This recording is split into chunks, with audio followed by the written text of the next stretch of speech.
Hello and welcome to The Sexually Satisfied Woman. I am your host, Eva Blake, and in this series, I'm talking to a variety of experts who are uniquely qualified to discuss some of the most common challenges that we women face in our sexuality. And over the course of this series, we're going to offer you some real practices, proven strategies to boost your confidence, ditch the shame, and create truly remarkable relationships and really great intimacy, even in these wildly uncertain times.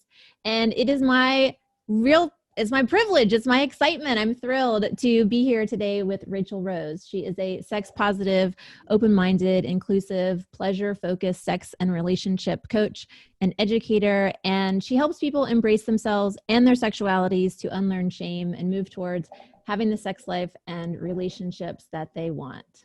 So welcome, Rachael. Hi, thanks for having me. So a big part of your work on Hedonish is to write about the intersection of chronic illness and sexuality. So can you tell us how you came to this work? Absolutely. Way back in the day, I was always that person who wanted to talk to all my friends about their sex lives. And ultimately, I really was interested in getting into this work in some way, shape, or form, but wasn't really sure how to get a foot in the door since there's not like a ton of traditional career paths to become something in some kind of sexuality professional. And so way back in the day, I started reviewing sex toys and started my blog from there. And at that point in my life, I'd already been diagnosed with a handful of chronic health conditions. And as time went on, they just became more impactful in my life. I developed new ones. Most people who have chronic health conditions know that when you get one, you kind of get like a slew of other ones with it that can complicate things. And even despite having all these contacts in sexuality, who do other types of sexuality work and having all these doctors, I still wasn't getting kind of like the help I needed and able to find the resources I wanted to figure out like how to navigate these situations. And so I really just kind of wanted to start creating these resources since I couldn't find them for myself. And I know that I'm not the only person experiencing these types of things. And over time, that kind of just snowballed. I started beginning to present at different sexuality conferences and went back and got certified as a sex and relationship coach since I found myself often doing that more informally as a way to procrastinate doing other things just because I enjoyed it so thoroughly. And it's been a really wonderful experience. I love being able to help people and to this is such an issue that so many people experience. Like half of all Americans have, American adults have at least one chronic health condition. So there's so much room to talk about these things and people need it. And I really love being able to help. Beautiful. Thank you so much. You started a Facebook group called Mast Cell Diseases and Sexuality. So can you tell us what is a mast cell disease and how does it impact sexuality? Absolutely. So as I mentioned, I have a handful of chronic health conditions. But the one that I consider to be like my primary one, it's the one that kind of most significantly impacts my life. And everything else is often like a comorbidity of one of those, of this condition. It's called indolent systemic mastocytosis. I won't expect anybody to remember that. I just call it masto, usually because people's eyes glaze over when I say the whole name. And it's a really rare disease that not a lot of people have. And what it basically means, long story short, is that I have too many of a certain type of immune cell called a mast cell. And I have too many of them because of a genetic mutation, and they don't behave properly. So my body tends to read normal everyday things as if they were attacking me, much like when your body has an allergic reaction. So when your body has an allergic reaction, it's an improper immune response. Having too many mast cells and my body interpreting these different triggers in the environment in a certain way makes my body have an improper immune response. So I have allergic reactions to like everything. Fragrance and chemicals is the main thing, but there's a huge long list of other items. So that's one mast cell disease. There's another one called mast cell activation syndrome that is largely the same, but they don't have too many mast cells. Just the mast cells that they do have they don't behave properly for some currently unknown reason. And that's a much more common condition that a lot of people are getting diagnosed with. And so I really, I've been a part of the communities around this. I got diagnosed in 2009, so a little over a decade ago. And I've been involved in different ways in this community. And I really noticed that I saw a lot of things popping up in the larger support groups that were like, okay, I don't know if this is an overshare, but I have a problem like down there. What do I do? And I'm like, do you mean your uterus or your vulva or your, like, what part of your body are you talking about exactly? There's a lot of these are the kind of conditions that have so many symptoms that like it really could be a little bit of anything. And I really wanted to create a sex positive, inclusive, welcoming space where people could talk about these things without having to caveat everything with, I'm sorry if this is too much information, or you know, this is just for, or like there's a lot of ways in which they were, the language that was being used wasn't trans inclusive. And I know that there's trans folks who have these conditions. I wanted to create a space where everybody could just be open about what's happening, because we're all going through similar issues, and there should be a place to be able to talk about that openly without shame. Awesome. Yes. Thank you. Thank you. Because it's so, I think it's so challenging to try to answer the question, something is happening down there, right? Because like you said, what are you talking about? What does that actually mean? What are the real words that we're trying to use here, right? Absolutely. You say on your blog, you have a series called Spoonies Get to Have Great Sex. So what does that even mean? And what is the consideration for having great sex when you have a chronic illness like this, where your body reacts to all kinds of things in your environment? Right. So this is one of those, and there are a number of differences between mastocytosis, the condition I have, and mast activation syndrome. And caveat, they keep reclassifying things. So depending on which one you look at, there's like two different ones that doctors use at the moment. I either have one or I have both, depending on which.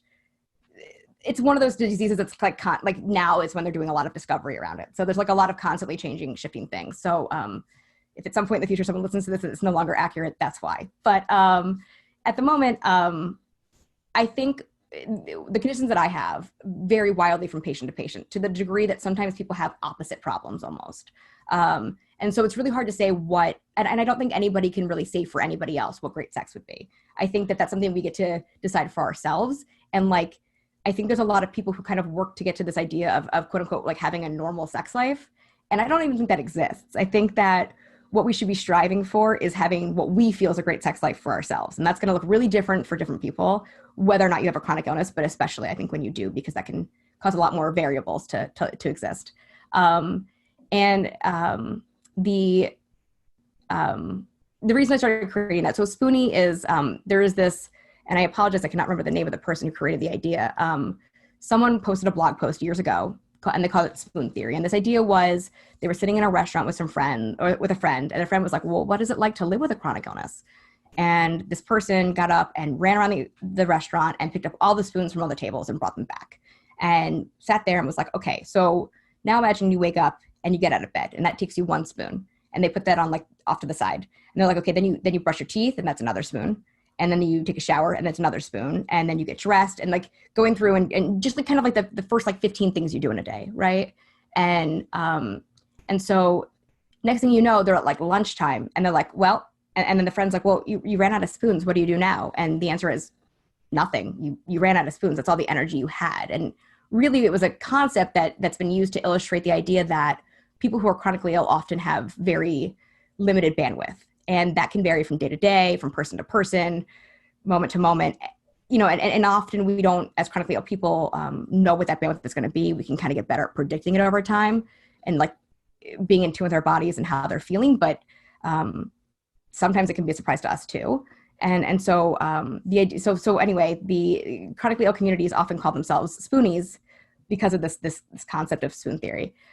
So the idea was, there were some issues that I was like realizing that I was running into navigating. I think the articles I wrote were like navigating sexual side effects, how to find sex positive healthcare providers and therapists, things like that, because these were things that I cared about, and I wanted them to be a part of the conversation when I was getting care for my chronic illnesses. Like, this is not something separate. This is part of, like, this impacts my body and my life, and I want all of these aspects to be like aligned with the way that feels good to me. So, yeah. Awesome. So, you know, in this process, what you've discovered for yourself, like, what are some of the things, the real, like, physical realities in your environment that you personally need to take into consideration in order to have great sex, right? Whether that's the environment of the clothes that you're wearing, the what's happening on your body or in your space or with your partner. What are some of those things that you're looking at in order to create a good experience for yourself? Absolutely. So since I've been diagnosed, my life has so much about my life has changed. I think everybody is, that happens. But I went from being in a long-term monogamous relationship, and we decided to open up a relationship, and now I date. I never really dated prior to being with my long-term partner. So like, that's a whole new exploration for me, is dating different genders, and learning to navigate all of that while becoming like more progressively chronically ill, and like exploring that. And I've noticed that what I tend to need most as a person is really good communication, because being able to talk about what's happening with my body in the moment without it feeling like I'm killing the mood or something like that, or feeling insecure about having to approach those topics, is a really big thing for me. It allows me to be less anxious. I also have anxiety, which is both associated with the condition that I have, and also something I think that probably predated it, perhaps. So that puts me in a better headspace to enjoy sex. It makes me feel more physically comfortable to be able to be able to give instruction about, like, sometimes I don't know things will hurt until there's like physical contact there. So I can give a heads up and not have that be something that the other person feels uncomfortable with. I think good feedback is important, but I know a lot of people aren't raised to think that, sometimes people, I think the way that we talk about sex, they read it as criticism rather than feedback. And so I think making sure that everybody's on the same page and setting the container for this is how I like to communicate during sex, for me, is a big part of it. And other more specific things tend to vary on a day-to-day basis. Sometimes my skin will feel really sensitive, even nice touches, like if someone was touching my arm gently, will feel abrasive, almost like sandpaper. But other days it doesn't happen. And some days, the conditions that I have impact all the systems in my body. And so depending on what's active at the moment, if I'm having more of a flare-up, if it's been a stressful week, depending on perhaps the weather or the temperature, there can be a lot of other more immediate things I need to adjust: opening a window, turning the fan on, pausing for a second because I got overheated and now I'm having an allergic reaction. And just, I think the most important part for navigating all that, because it varies so much, is the communication aspect for me. It all kind of ties back into that, I think. Right. And it also sounds like, or what I'm reading underneath of all that, is that there is a big responsibility for the person that you're with to be open to that, to be, consistently showing up, to be available for that constant feedback, right? Even if it's not necessarily about them specifically, but just this thing is happening and we have to change, right? So in this process of your new and exciting dating life, what is it like for you to begin those conversations? What kind of advice would you give to other people who are in a similar situation, who now need to have these conversations with new people, or maybe even somebody who they've been in a relationship for a while, but that wasn't their thing? They did not have those conversations, but now it's really important. Yeah, definitely. I think all those are relevant. And even if you're in a long-term relationship where you've had those conversations, if your health situation changes, you might need to now figure out how to navigate them differently, which was something that I dealt with my longer-term partner. And so the way that I like to address it is one, when I'm looking at dating and talking to people, I really love, I tend to gravitate toward people who are are very self-aware and are big on emotional intelligence and empathy, things that I personally value as a human. And those tend to also be qualities that lend themselves to having these types of conversations, I think. They're usually pretty well-rounded as far as being sex positive and being aware of a lot of the different elements of things that I feel are important to me. And so that's very helpful. I also lead with the fact that what I need. So even in my if I have a dating profile or something, for me, the biggest thing that people need to know isn't that I'm chronically ill. It's that I'm severely allergic to fragrances and chemicals, because that triggers all of my other symptoms. Almost I have other triggers, but that's the one that will immediately cause an allergic reaction, and make it a space that I can no longer be in. And so I have that in my profile. I respect myself too much to put myself in a situation where I'm going to have to feel bad about something that I can't change. And so getting rid of the people who maybe wouldn't want to opt into that is totally fine. They're not a good fit for me. I luckily find lots of people who do want to have, who either want to be, either in a platonic relationship or romantic or something else, choose to be in my life, even with those limitations around what I need for accessibility. And so there's that. And then also just kind of, and I can't remember where I heard this years ago, but I remember someone telling me that like a lot of the way that people respond to conversations is how you approach them. So if I go into a conversation being like, I'm so sorry, I have this thing that's inconvenient you. I know it's a problem, but you know, it's just how it is. Then they're going to already feel like kind of like that's kind of putting them in a certain headspace. And so I think it's very helpful that it's something that I don't feel ashamed of. It's something that I actually feel really proud of the way that I navigate these challenges that, quite honestly, I never asked for and wouldn't have chosen. And it takes a lot of like advocacy for myself to be in as good of a position as I feel like I am. And so not having shame, going into it and being like, here's how it is, like, this is what I need for me. And like, also, I want to know what you need for you. Like, even if you don't have health conditions, I think even without, if nobody involved had anything they needed to say for a health reason, I still want feedback. I still want to know what you like and what you enjoy and what feels good to you. Your body is different than everybody else's bodies. What's going to feel good to you and what you're going to want and what you're going to enjoy are going to be different. And I think if you're already having those kind of conversations, which I think inherently, whether you're chronically ill or not, lead to better sex, then you're just giving a little bit more information when you do get to the topic of chronic illness or what you need specifically, because it's not a problem. It's just how your body works. Mm-hmm.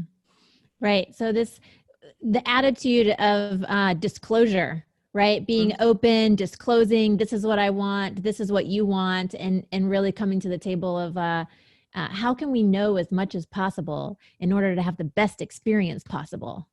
Exactly. Yes, you're not the only one who said something like that. So I'm glad that theme is consistent throughout.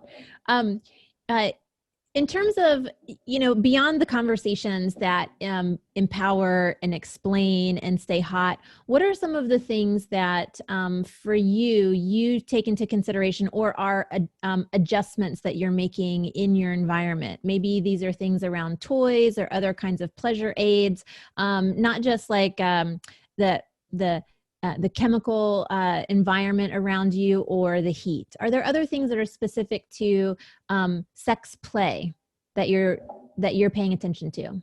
Yeah. So I know that for me, I've dealt with over the last, so it's much more manageable now than it used to be, but for several years I was dealing with some really severe chronic vulva pain.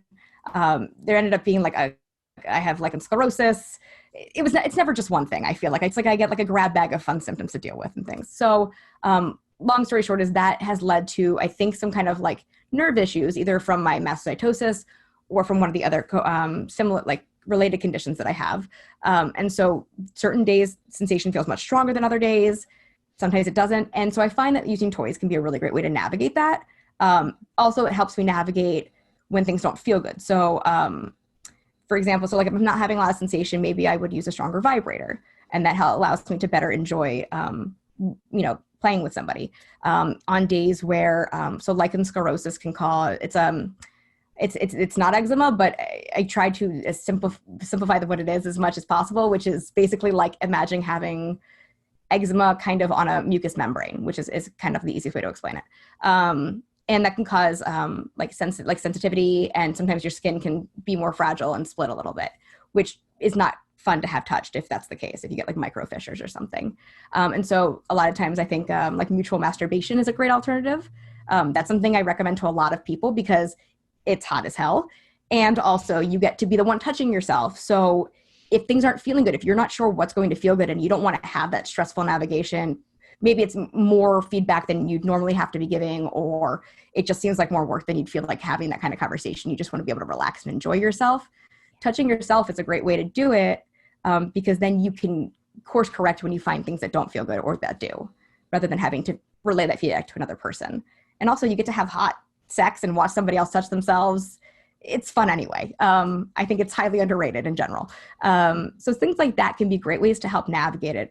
For people who have more like bone and joint pain, which I have, but more infrequently, positioning aids like liberators or other things that you can use to support yourself in certain ways can be great. Certain toys that are either not as heavy or maybe are more ergonomic, so it's easier for you to hold, can be good options. There's like lots of ways to make adjustments for what works for you to make it as fun as possible. Yeah. And it's important that in order to get really great sex that we're experimenting, right? I think all the things that you just mentioned, every single one of those things is an experimentation, right? Do I like the touch in this direction, or do I have to move my body over here? Or what if I use something that I can just hold on to and I don't have to exert a lot of energy for, right? I mean, it might take an entire lifetime, hopefully not, but it might take, a while for us to get to that place where we have a clear understanding of what's going to work, or what are the bag of tools that work best for me. And yes, I totally agree. And I love that there's this concept called sex labbing. And if I'm not mistaken, and I hope I'm not quoting the wrong person, I believe it's Kate McCombs. I'm sorry. I'm totally, Kate Kenfield. Apologize. I believe they changed their last name. But they came up with this idea of sex labbing, which is a way to like kind of take the pressure off. Like if you want to experiment with something, let's say you want to try something kinky and you have no idea what you're doing, and you want to kind of like have it be like more of a fun, goofy experience than something like where you have to be like all in the mood and sexy and whatever. Kind of framing it as like a science experiment that you're going to do together can be really fun and also really sexy, but without any feeling that pressure. Like you're just kind of mutually agreeing that this is not going to be a pressury thing where you can kind of like be like, actually, I don't think I like that. I thought I would be into it, but it's not my thing. And you can kind of like voice those things in a way that don't have to feel like they need to fit into like the mood you've already set. You can just kind of like literally make it a fun science experiment, like a game or whatever you want to make it into to make yourselves the most comfortable. But I think that's a great way to start exploring, figuring out what works for you in a no pressure type situation. Mm-hmm. And I also think that like what feels good to you it's kind of like a continual thing throughout your life. Like, I honestly don't know if it's largely because of my chronic illness or because people's bodies change as they age, but I know that like what felt good to me a decade ago and what I like now have shifted a lot. Maybe some of it's preferences, some of it's chronic illness, some of it's just maybe my nerve endings have shifted or changed for some other reason. And I think that like it's so much fun to constantly explore what feels good to you and what you're into or things you maybe didn't consider before.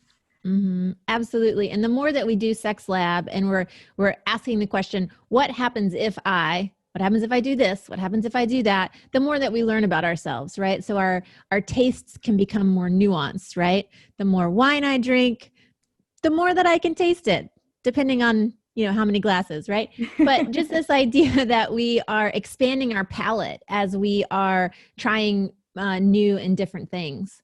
I want to shift just a little bit because you did write about, the responsibility that doctors have specifically around both expanding their knowledge and comfort for discussing sexuality and including things like an STI test anytime they're doing lab work. And for all of us, right, whether you're somebody who has a chronic illness or not, why is it important that we have sex positive healthcare providers, and how do we screen them for that? Oof, yes. Okay. So I think it is enormously important, especially as somebody who has like countless doctors in their life, to have doctors who are educated in how to have these conversations with patients in a way that's not putting, that's respecting that the patient's probably going to have a different view on sexuality than they might personally hold, because doctors are people too. They're raised in the same society with all the same baggage and shame and all the things that we have to work on unlearning as adults. That we've been told growing up around sexuality. And so a lot of times I've noticed that I've encountered doctors where I'm getting more of a vibe of where their feelings are about sex rather than them listening to what I'm saying about what I want for my life and my experience. And so I think that can be a challenge. Also, I believe it was like a 2012 peer-reviewed article that was that I read that was it said that doctors in the US and Canada get an average of 8 to 10 hours of sex ed during their entire medical careers. I get more than that in a weekend at a conference, in the before times prior to pandemic. And so I think it's just really important that doctors, that more emphasis is put on how to have these conversations, because a lot of people, especially like, some people aren't getting sex education in school. They're not getting, and if they do, it's often not medically accurate or abstinence only, which I don't really consider to be sex ed anyway. But there's a lot of gaps in information, and it seems like a lot of adults think that once they're having sex, there's no need to have more sex education. But then they also don't know that they should be bringing up topics with their doctors when there's concerns. I can't remember the statistics, but I remember that it was like a huge portion in this one study of people who had vulva pain issues, who never looked for a doctor to help them. They never searched for a diagnosis. They just thought that sex was supposed to be painful, and they lived with it. Which, as somebody who's lived with that, it sounds devastating to me, because it's very impactful. It's chronic pain in any part of your body is horrible, especially when it's impacting something that people usually have as like part, is a big deal to them, like sexuality. And so how to find those doctors, that's harder than, it's something I'm honestly, if I'm being totally blunt, I'm still trying to figure out myself. I think that what we can do now is acknowledge that our doctors are human and that they're going to have their own biases, and being willing to learn how to be the best advocate you can be for yourself. Because sometimes that means that you need to push a little bit harder, like politely, of course, but you need to be like this. I understand your feelings and this is really important to me. And I would like this testing, or I would like help with this issue. And I understand that you don't agree that this is the priority, but this is my life and I get to make these decisions about how I feel in my body. And usually I've had good success with stuff like that. If the doctor is not open to that, that might be time to look for somebody new. I understand there's a lot of limitations around health insurance and cost and access to care, but that's largely how I've been able to navigate it. And sometimes I run into more trouble than not, and those usually aren't the doctors that I ask for help with those issues in the future. So. Rachael, thank you so much for joining me on The Sexually Satisfied Woman. So to all of our viewers, please come back tomorrow for another expert conversation in the exploration of sexual satisfaction. Rachael Rose, thank you so very much. Thank you so much for having me, Eva. I appreciate it.